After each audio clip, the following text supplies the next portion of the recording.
What's up, everybody? What's up? Y'all know what time it is. What's today, babe? It's all about that cleave. Today is Friday. I hope y'all are excited about tonight. We're going to give you guys a few seconds to jump in. And we got some news and all kind of good stuff going on. So y'all get logged in. If you are on Facebook, go ahead and start to share this. I'm actually getting ready to share this on my page. Yes, go to share. So let's do that while we are getting ready to go start up for tonight. Okay. All right, we're getting ready to go. So I'm gonna get this shared on my page. Instagram, what's up, everybody? I hope you guys are excited and ready to get started with us on tonight. Y'all know what it is. It's Friday night. It's the Cleave, and we're always excited to go live with you guys and just share really what God has placed in our heart and talk about marriage and just all these wonderful things. So it's going to be a fantastic night. Tonight is the fourth episode. Let me turn this down. Tonight we're going to be talking about marriage. And specifically, as we're dealing with the love languages, we're going to be specifically talking about the love language of touch. So I hope you guys are ready and excited about it. So, babe, do me a favor. Tag me on my page, since I'm having a problem doing that. Can you tag my Facebook page for me real quick? Yes. Let's see. Like this? Yeah, tag me in there. Right here? Yeah, so you can put it on. No, you gotta, when you share it, add me on there. Okay. What's up, Keisha? I see you on. If you're in, as we're getting started, go ahead and drop something in the chat just to let us know that you are live with us. If you are live with us, drop something in the chat and let us know that you are live with us. Do that for us. All right. All right, can you do it? Can you tag me in there? It's not letting you tag me? No. Oh, man. Okay, don't worry about it.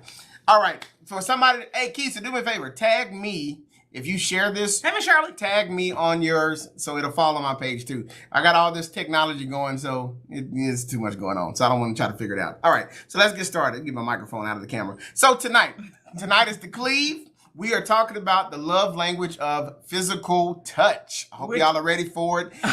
This is going to be real talk tonight. And it's going to be good, though. Now, before we get started, we want to share some news with you guys.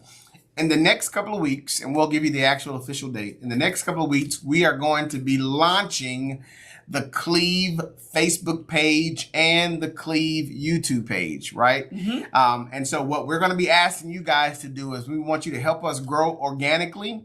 We're going to be moving everything to our Cleave page specifically. We're going to start creating a Cleave family.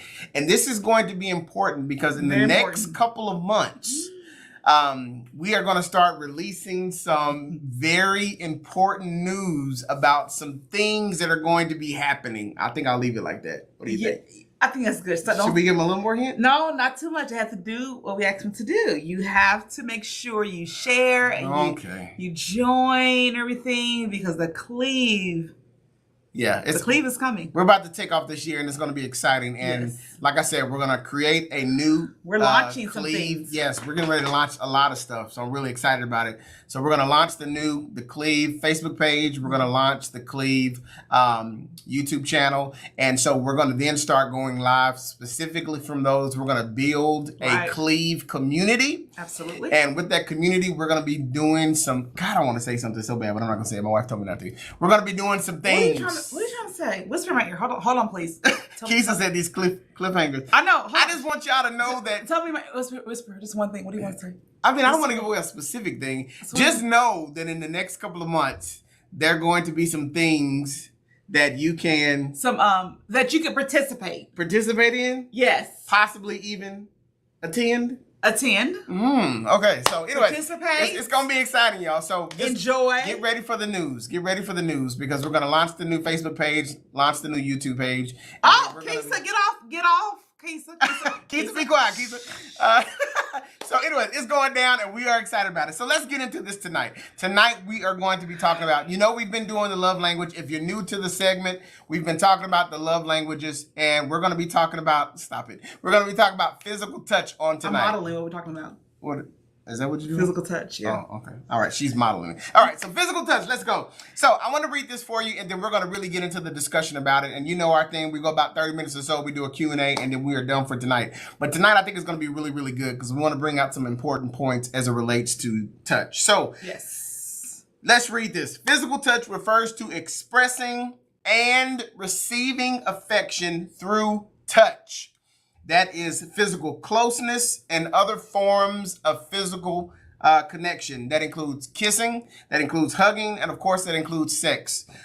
Even small physical gestures can count as physical touch. So holding hands, grabbing your partner around the waist, giving them a big hug, a kiss on the forehead, cuddling, spooning, massaging, whatever you want to call it. You know, just gripping them by the shoulders and a good embrace. Oh. All of these things, why did you grasp? All of these things are forms of physical touch. And so that's what we're going to talk about tonight. Now, my wife is extra excited about this because touch was my number 2 in terms of the number 2. So yes. Touch was number 2 for me. And for you guys that joined us last week, you remember that. What was my first one? Oh, dear. What did you do? What was our first one? Your first one was quality time. No, I didn't. Quality time. I know you didn't forget. Quality time, sir. Okay, all right. So quality time is my first one. Physical touch is my second one. So we're going to talk about physical touch tonight. Now, the first thing that I want to really get into, because this is very important, and I think it's important for a marriage because you really have to talk through it, especially for the spouse whose love language is touch, right? I'm just going to say touch instead of physical touch. It's very important that you have this conversation and understand the difference and the nuance associated to touch and sex when it comes to the marriage. Right, okay? Right. If this is your love language, if touch is your love language, it doesn't mean that spouse who receives love in the form of touch, it doesn't mean that they have a hypersex drive or that they want sex all the time. And if you don't have that conversation to clarify that, you can really miss out on that spouse receiving exactly what they need. So that's a very important distinction to make when it comes to touch. Because I think from, all of us that are in marriage, if you think touch, you automatically, well, let me clarify. I will say probably men probably interpret touch as sex. Ladies, at least my experience in terms of counseling in church with marriages, I don't think that is the norm. Women don't always feel that way. Some may, but I think you see it split. Men, you hear touch, sex. Women, you hear touch, you're thinking affection. Yeah. What do you think? So I'm glad you asked that question. Okay. I'm going to put him out there. Y'all ready for this? Wait, that's too early. We just started. Okay, go ahead. I'm going to put him out there. It's the Cleave, right? It's the Cleave. All right, let's do All things great. So growing up, my father was extremely affectionate. Like, touch was his love language. But they always modeled it in front of us. Like, my mom, like, my dad will always touch my mom. I saw it. I experienced it. Daddy will always touch my mom. So seeing that, I was like, God, I desire that too in my marriage. At the beginning of my marriage, that really wasn't there, was it? The affection, the strong affection of touch towards me. Meaning me performing touch? Correct. No, not really. Not really. And let me tell you. Because I came into the marriage very much so a hermit crab. A hermit crab. Okay. Yeah, I was kind of and I'm still to a certain degree an introvert. I'm probably a little bit more extroverted when I'm around my family and friends, but I'm truly more of an introvert. And I brought that into the marriage. So, Yeah. So I agree with that. So, but at the beginning, Joel really wasn't a touchy type guy. But now, 22 years later, I don't associate all his touches with sex, because if that was the case, we're probably having sex like every second of the day, right? Because his touch is touchy. He's very touchy to the point my kids are used to it now. They were like, really? No, that's still uncomfortable. They are. I mean, in front of the kids, it's appropriate. So I don't want to give the. It's appropriate. I don't know how much. I don't want to give the tapping and slapping and grabbing and kissing. And today I was kissing on his neck today, and Grant said, "Mama, how long was that kiss?" Grant was like, "Mama, can you please stop with the kiss?" I said, "Just 1 second, Grant. Hold on." And I kept going, but he was like, "Okay, you finished?" I said, "Yeah, I'm done. I'm done." I mean, I understand after taking the survey that touch is my second because I'm very touchy, you know. You know, I think we you both grew into that. probably so. I think so. Yeah. Probably so. You know, mom and dad, and mom is on there, so I won't go too much. But mom and dad weren't really. I didn't see them being very touchy-feely growing up. My daddy. And my mom is very shy, so that's probably why she wasn't very PDA in public, because my mom is very, very shy. Salita is laughing. My sister's laughing.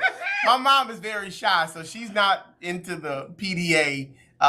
You know, and stuff. But I'm very touchy. So, yes. You know, if I see Laurance, if I'm just walking through the house and I see her, I'm going to smack on the butt. Come on. Oh, I'm going to. I will stick it out for you, honey. I'm going to rub on the shoulder. I'm going to come behind and grab her. I'm going to kiss her. You know, sometimes we'll dance in the kitchen. You know, I mean, that's just because I'm that person. And I will say I have grown into that. You have grown into that. I can see that. So let's make this distinction because, like I said earlier, just because a person's love language is touch, right, does not mean sex, right? Correct. And the other flip side of that can be true. Just because your partner may have a very high sex drive does not mean that their love language is touch. So I think when it comes to touch, you have to have that conversation with your spouse to be very clear, because what you don't want is just to assume that because it's touch, the sex is just all the time, nonstop, right? And then that person's need is not getting met. Okay, so Joel, so since you said, you know, number 2 is your physical touch, is your love language. And yes, Dominique, it does. I do believe it can change over time. Yes, your love language, you know, as you grow and evolve. Yeah. Absolutely. But since your love language is, your second love language is physical touch, when you hear physical touch, when you say that's your love language, where does your mind automatically go? When you hear physical touch, what does that mean for you in our marriage? I mean, what does it mean? I mean, it means love. It means affection. It means touch. It means intimacy. It can go there. You know what I mean? Like that. For me, that's what touch is for me. It's the closeness. It's the sex, but it's also the affection. It's the feeling of being close to one another. I mean, it's almost like what the Bible talks about, the two becomes one. Okay. So whenever we have that exchange of, you know, just like you said earlier today, you came behind me, you kissed me on my neck. I mean, for me, that's the closeness. That's the oneness, right? That's what I like to experience and feel in the marriage. I never want to feel like, for me, touch is actually, if you remember my survey, touch was actually right underneath quality time. So it was pretty close. Yeah, it was very close. It was almost neck and neck for me in terms of touch and quality time. And I think for me, it just speaks to, I want to feel that closeness in my marriage when it comes to the quality time and when it comes to touch. So how often do you think you need touch or sex? Which one? Touch or sex. Okay, so how often? Clarify what you doing. Okay, so you tell us how often, like your urge, and then also has it increased as you got older? Do you feel like the sexual need or the sexual desire has it increased as you got older, or is the sex more of something else? Like, tell me about you're increasing in age because your body changes. I feel like I'm still in my prime. So, you know, touch. If touch leads to where it leads to, then let's go. I mean, that's how. Like, I'm never going to. You know, when it comes to touch, just because I may touch or embrace you, I'm not expecting you to then respond and be like, because touch wasn't high on yours. No. It was 3 or 4. Yeah. Which is surprising because of the story she told earlier about her parents. Yeah. Her dad was very touchy-feely. Like, when I would go over there, he would grab baby sugar, smack on the butt. He did, yeah, babe. I mean, and she would just giggle. That's all she would do. She did. She would just giggle. What'd she call pumpkin? Pumpkin. I was gonna say button that she would be like, pumpkin, you know, but she liked it, and she would just giggle and giggle and giggle, right? And so I did see that. So I'm surprised that in this season of our marriage that's not as high for you as it is for me, because you saw that more. Yes, and I think also you having sex with my mind gets me there now as a 42-year-old woman, right? And you're meaning being affectionate. Being affectionate, yes. Being in tune. When my mind gets me there physically. Yeah. And now versus when I was, 22 years ago? Correct, yeah. Younger, it was easier just to go there, right? Yeah. But now, tapping into my first love language, which is acts of service. Correct. That right there stimulates me. Gotcha. Versus 22 years ago, just of the touch. So that's probably why it's further down on my list. Got it. No, that makes sense. Makes sense? Yeah. It makes sense. I mean, for me, when I am affectionate with my wife and I'm touching and hugging, and just being affectionate and touching, not necessarily leading to sex, I mean, I will communicate if that's what I want. Like, I'll just, she'll know and I'll tell her. So yes, world, the Cleaves. Yes, he communicates very well in that area. He's so like, I need that tonight. He'll say it. And I'm like, yeah, and I say that to say every time that I do touch you in an affectionate way, I'm not necessarily looking to make it go to that. Correct. I agree. Does that make sense, everybody? And that's where I'm trying to get with that. Like, I understand because touch is very high on my list. I'm not always doing it for the purpose of just saying, okay, now it's time to go to bed. I'm doing it for the closeness and just that feeling. You know what I mean? Now, if my wife responds and she's letting me and communicating, I ain't gonna never turn that down. So I'm just saying. I know. But I'm not always looking for that. Yeah. And going back to the point that we made earlier about with marriages, what we found in terms of married life and talking with couples as a pastor and a wife, what we found is that when the wife's love language is touch, oftentimes the wife expresses that the husband interprets that as sex. Mm-hmm. And then you're missing it when it's the wife and she's wanting the closeness and she's wanting the touch. I agree. So, communication has to be key. And I would just say for the balance, because we know men are physical, we're physical, so because we know that it's important that if your wife's love language is touch, that there is communication there to ensure that she's getting what she needs. Yes, because our touch can look different. Very different. Look very different. Yeah, it's very different. I agree. So that's just one thing to consider. I agree. What were you going to ask? You had another question for me. So I did. No. I'll talk about the 42 being 42 and hasn't increased over time. Oh, okay, got it. You said you haven't. The touch and the affection for me has definitely increased as I've gotten older. Yeah, and I think it's a good thing. I think as we're getting older, we're becoming closer. 100%. Closer, like mentally, and all of that stimulates everything about us now. Yeah. Like, I didn't realize that. Like, we're really becoming like a well-oiled machine. Well, I mean, think about it like this. Yeah. So, we got married pretty young. Very young. We got married at 25. Yeah. So we were very young. We were kind of straight out of college. Yeah. We dated in college for a couple of years, right? But we got married fairly young. And we were still learning a lot about ourselves. Mm-hmm. So it makes sense that as the marriage progresses and as you grow, even individually understanding who you are, that the marriage grows closer. Mm-hmm. So, I mean, I wouldn't suggest that I don't know if I want to suggest that, but what I would say is I would think the expectation is that as the marriage grows and matures, the affection should grow and mature. I agree. Because the Bible says that the two become one. So that oneness should grow in maturity as you get older. Right. And that should be displayed and expressed also through touch and affection. Correct. And it can be displayed with clear communication. Correct. As understanding needs. Because although it can grow in years and numbers, if the communication is not clear, it still be like it was 22 years ago and you've grown in years, but you really haven't grown. Or matured. Yeah. I agree. And I think that the affection, the touch, and making that distinction between sex, the affection and the touch, you should see that, because for me, one thing that I'm expressing to my wife when it comes to the touch and the affection is that I'm expressing to her that I want us to be close. Yes. I want us to be close. Yeah. You know what I mean? Mm-hmm. I want that closeness. And so me expressing that all the time, the rubbing, if I pop her on the butt, whatever it is, hug her, kiss her on the forehead, dance in the kitchen, whatever it is, that is expressing to her my desire of wanting our marriage to continue to grow and grow closer as we mature. I agree. You agree? Mm-hmm. So let's talk about this. When it comes to touch, and let's continue to make that distinction between sex, it's more about the kind, soft, affectionate touches when it comes to what touch really is, and I think that's important because you. Well, I was gonna say I understand that the soft touch. As I gotten older, I think I like it more hard.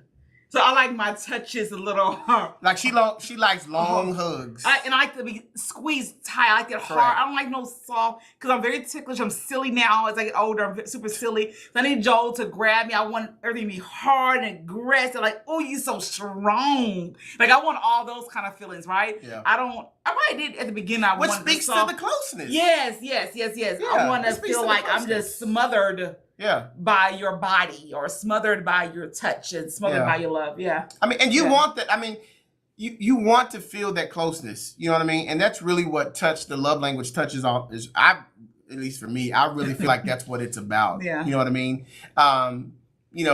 It's more about the understanding of becoming one. A lot of times we think becoming one and we only hear sex.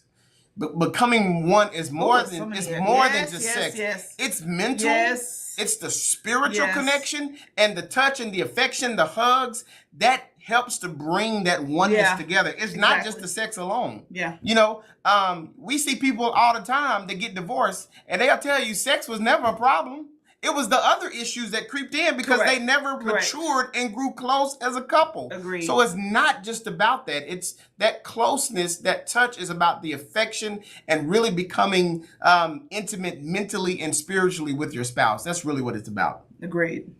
So if your partner's love language is touch, you should avoid, please listen to this because I think this is very important.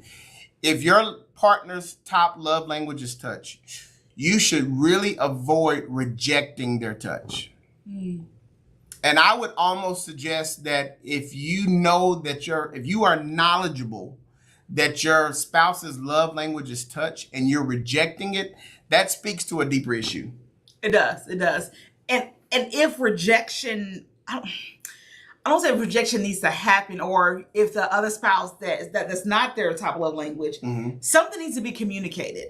Like, if they're pulling back from the touch, you know what, babe, I need a minute. I need to talk to you about something. Like, can you give me a minute so we can discuss this?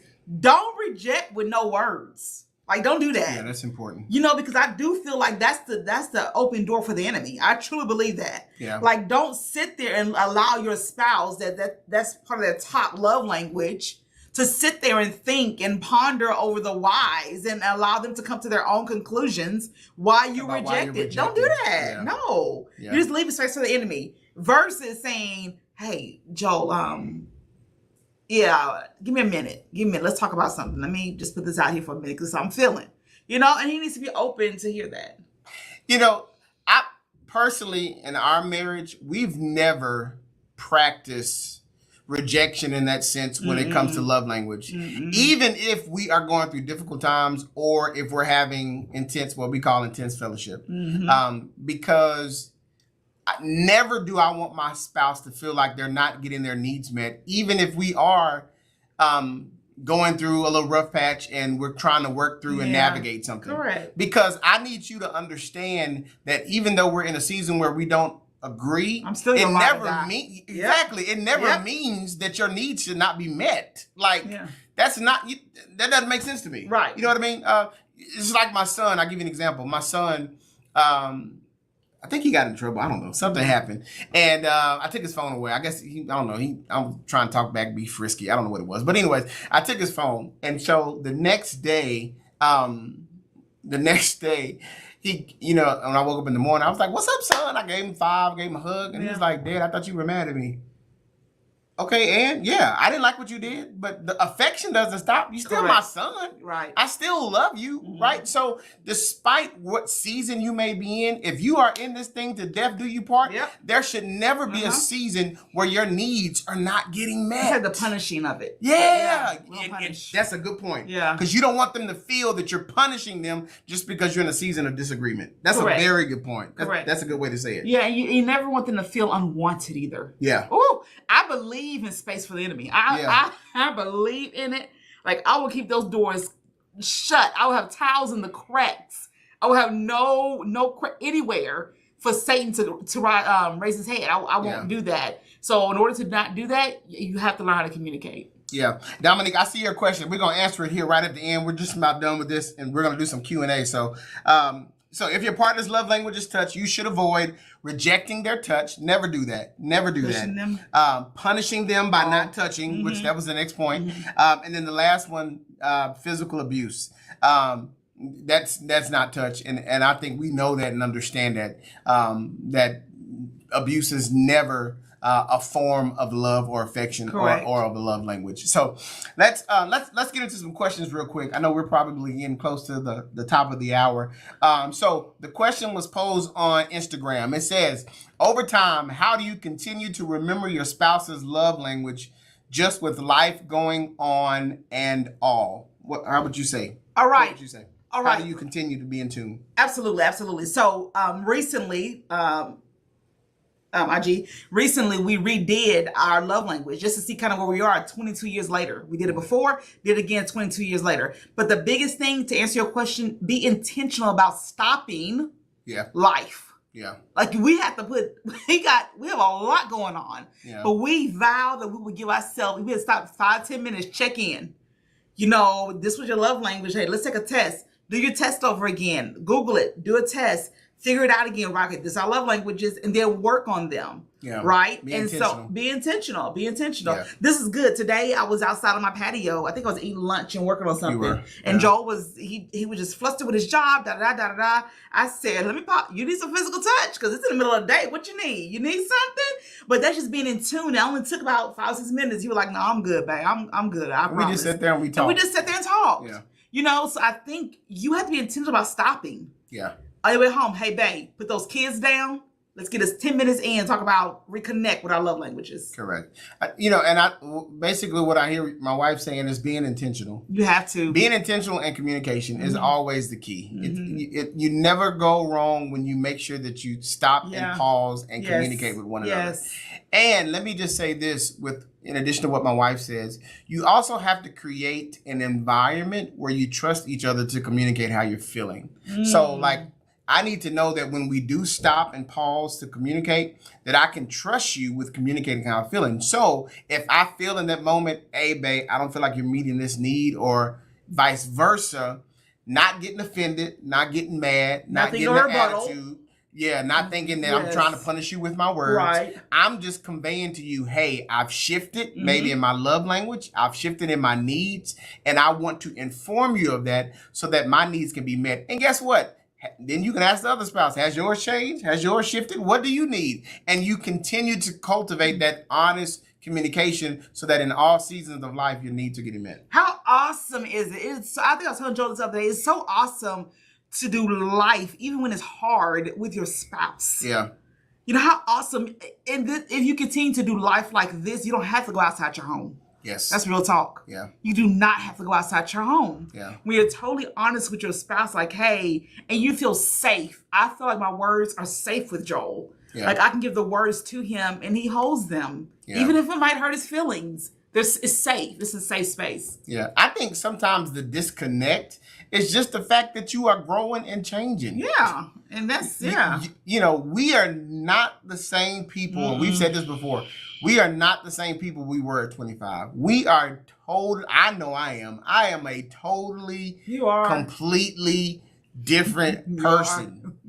I mean, this is we're going on almost 20 years of marriage, right? And what is it, 2022? So about 3 more years, we'll be 20 years into this thing. Ooh. Lord, I pastor. I was not pastor when we got together. I pastored now for 10 years. That has grown me up a lot and taught me a lot about people and just life.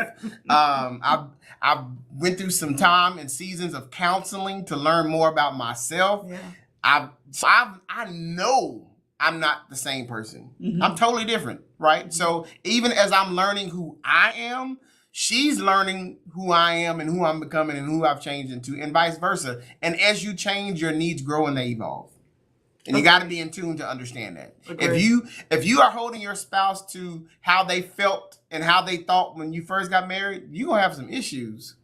Because I guarantee you, if it's been some years down the road, they're not thinking that way anymore. They've changed. And it's okay. And it's okay. It's a good thing. Absolutely. You should do your love language. Absolutely. Take the test again. Yes. So someone on Instagram was saying we're going to retake it. Please, if you 10 years of marriage, 5 years in, change it. Take it. 10 years in, do it again. I think my wife and I, we're going to set a cadence where we're going to do it every couple of years just to see if our language is changing and evolving. Yeah. And that's just going to help us kind of remain in tune. Any more questions on the night? Facebook, anybody got any questions? YouTube, any questions out there? 805. This is really good tonight. So I don't see anything. So let me just leave you with this. When it comes to the touch, and I think this is the important point and distinction, is just understanding that for your spouse, if touch is their love language, ask them to really define and communicate that. Don't just assume that means they want sex all the time, because that probably, even in some cases of males, is probably not the case. There was a thing that we wrote down here, and I want to read it for you real quick. Let me see if I can find it. It was another note that I had. Where was it?